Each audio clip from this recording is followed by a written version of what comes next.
Hello everyone, welcome to my channel. तो यहाँ पे हम आपके लाए हैं पाठ्य योजना नंबर 12। विषय है विज्ञान, प्रकरण है अम्ल। तो दिनांक, विषय, प्रकरण, कक्षा, कालांश, अवधि डालने के बाद लिखते हैं सामान्य उद्देश्य, फिर लिखते हैं विशिष्ट उद्देश्य। ज्ञानात्मक में लिखेंगे छात्राएं अम्ल को परिभाषित कर सकेंगी। बोधात्मक में लिखेंगे छात्राएं अम्ल की व्याख्या कर सकेंगी। प्रयोगात्मक में लिखेंगे छात्राएं अम्ल का दैनिक जीवन में उपयोग कर सकेंगी।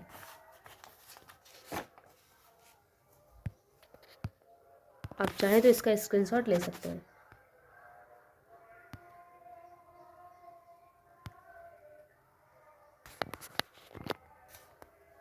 कौशलात्मक में लिखेंगे छात्राएं अम्ल से संबंधित चार्ट बना सकेंगी। रुचात्मक में लिखेंगे छात्राएं अम्ल के अध्ययन में रुचि ले सकेंगी। सहायक सामग्री, पूर्व ज्ञान, पाठ संगठन, पाठन प्रविधि लिखेंगे। पूर्व ज्ञान में लिखेंगे छात्राओं को खट्टे पदार्थों की सामान्य जानकारी है। ओके, फिर हमारा आएगा प्रस्तावना। प्रस्तावना प्रश्न इंपॉर्टेंट होते हैं तो पढ़ के सुना देती हूँ। तो पहला बच्चों से प्रश्न पूछेंगे, गन्ने के रस से क्या बनता है। बच्चे बताएंगे गन्ने के रस से चीनी, सिरका, गुड़ बनता है। फिर बच्चों से प्रश्न पूछेंगे सिरका स्वाद में कैसा होता है। बच्चे बताएंगे खट्टा होता है। फिर प्रश्न पूछ लेंगे सिरका खट्टा क्यों होता है। ये समस्यात्मक प्रश्न होगा और हम उद्देश्य कथन में इसका आंसर करेंगे। बताएंगे सिरका अम्ल होता है जिससे इसका स्वाद खट्टा होता है। अतः आज हम अम्ल के बारे में या अम्ल के विषय में विस्तार से अध्ययन करेंगे। प्रस्तुतिक्रम में क्रम संख्या, शिक्षण बिंदु, छात्र अध्यापक क्रियाएं, छात्र क्रियाएं और शिक्षण विधि। यहाँ पे पहला प्रश्न पूछेंगे, पहला जो टीचिंग पॉइंट है वो है अम्ल। प्रश्न पूछेंगे कुछ खट्टे फलों के नाम बताइए। बच्चे बताएंगे अंगूर, संतरा। ये हमारी प्रश्नोत्तर विधि हो जाएगी। यहाँ पे अम्ल को अच्छे से डिफाइन करेंगे। आप चाहें तो इसका स्क्रीनशॉट ले सकते हैं। आई होप ये बहुत क्लियर होगा आप लोगों को।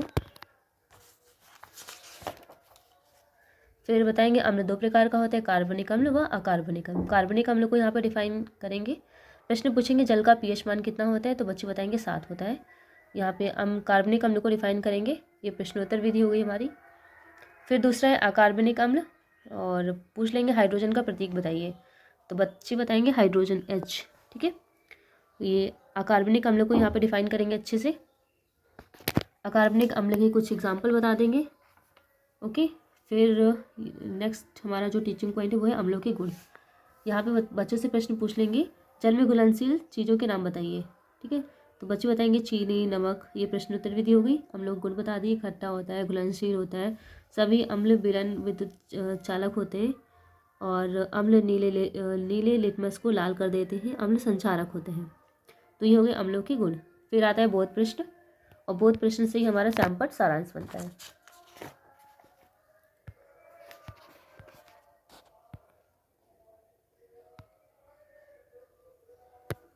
तो सैमपट सारांश में लिखेंगे दिनांक, विषय, प्रकरण, कक्षा, चक्र, अवधि। अम्ल के बारे में लिखेंगे, अम्ल के प्रकार बताएंगे और अम्ल के गुण बताएंगे।